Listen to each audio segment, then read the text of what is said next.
11,000 litre പാലാണ് ഈ പൊട്ടന്മാർ പുഴയിൽ ഒഴുക്കി കളയുന്നത്, നർമ്മദ നദിയിൽ ഒഴുക്കി കളയുന്നത്. എന്ത് വിശ്വാസത്തിൻ്റെ പുറമെയാണെന്ന് എനിക്ക് മനസ്സിലായിട്ടില്ല മച്ചന്മാരെ.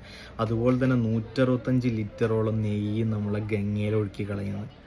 എന്തിനു വേണ്ടിയാണ് ചെയ്യുന്ന ഒരു ഐറ്റം കിട്ടില്ല. എന്ത് വിശ്വാസത്തിൻ്റെ പുറമെയാണ് നിങ്ങൾ ചിന്തിക്കണം. ഈ 11,000 ലിറ്റർ പാലുണ്ട് എന്നുണ്ടെങ്കിൽ എത്ര സ്കൂളുകളിൽ ഒരു നേരത്തെ പാല് കൊടുക്കുക മക്കൾക്ക്. ഗുജറാത്തിൽ ഇതിന് മുന്നേ നിങ്ങൾക്ക് കണ്ടിട്ടുണ്ട്, 2 മാസം മുന്നേ വീഡിയോ വന്നിട്ടുണ്ടായിരുന്നു. ആ വീഡിയോയിൽ കാണിക്കുന്നുണ്ട് 2 ലിറ്റർ അല്ല 2 പാക്ക് പാൽ കൊണ്ടാണ് ഒരു ബക്കറ്റ് നിറച്ച് പച്ചവെള്ളത്തിൽ മിക്സ് ആക്കിയിട്ടായിട്ട് നിങ്ങൾക്ക് കൊടുക്കുന്നത്, സ്കൂളിലെ കുട്ടികൾക്ക് കൊടുക്കുന്നത്. അങ്ങനെ പാല് കൊടുക്കാമല്ല. ആ സമയത്ത് ഇവിടെ വെറുതെ പുഴയിൽ ഒഴുക്കി കളയുക. എന്ത് മീൻ കുടിക്കാനും വേണ്ടിയാണ് പാല്. നിങ്ങൾ ചിന്തിക്കുക, ആ പുഴയിൽ എത്രത്തോളം മീൻ കാര്യങ്ങളുണ്ടാവും. ഇപ്പോൾ അതിൽ തന്നെ നർമ്മദ നദിയിൽ ഇപ്പോൾ ഒരു റിപ്പോർട്ട് വന്നതിൽ ഏകദേശം 80% മത്സ്യങ്ങൾ ഇപ്പോൾ അതിൽ കാണുന്നില്ല എന്നാണ്, നദിയിൽ കാണുന്നില്ല. ഒന്ന് ഇതുപോലത്തെ ഓരോ പണികൾ കാണിച്ചിട്ടോ ചത്തുപോയിട്ടുണ്ടോ, ഒന്നെങ്കിൽ ഇല്ലെങ്കിൽ അതിൻ്റെ തടിയും കൊണ്ട് കഴിച്ചിലായിട്ടുണ്ടാവും.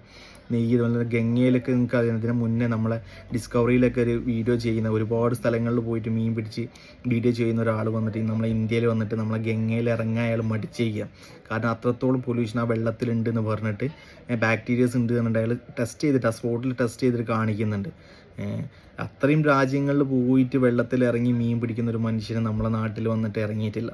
നമ്മൾ ആ വെള്ളമാണ് പലരും പുണ്യതീർത്ഥം പറഞ്ഞിട്ട് കുടിച്ച് കയറ്റുന്നത്.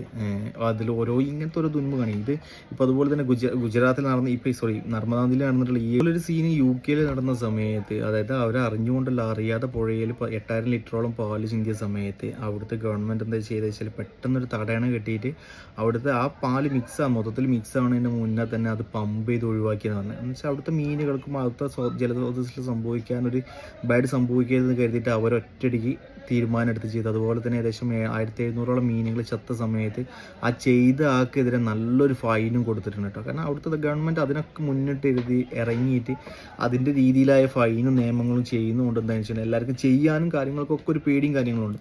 ഇവിടെ നമ്മളെ ഗവൺമെൻറ്റിന് എന്തിനും സപ്പോർട്ട് ചെയ്യുന്നതുകൊണ്ട് ഒരുത്തനൊരു പേടി ഉണ്ടാവില്ല, തോന്നിയ രീതിയിൽ ചെയ്യുന്ന അവസ്ഥ. ഇതിനൊക്കെ എന്നാണ് ആ ഒരു മാറ്റം വരിക പടച്ചോനറിയാം, അത്രേ പറയാൻ പറ്റുള്ളൂ.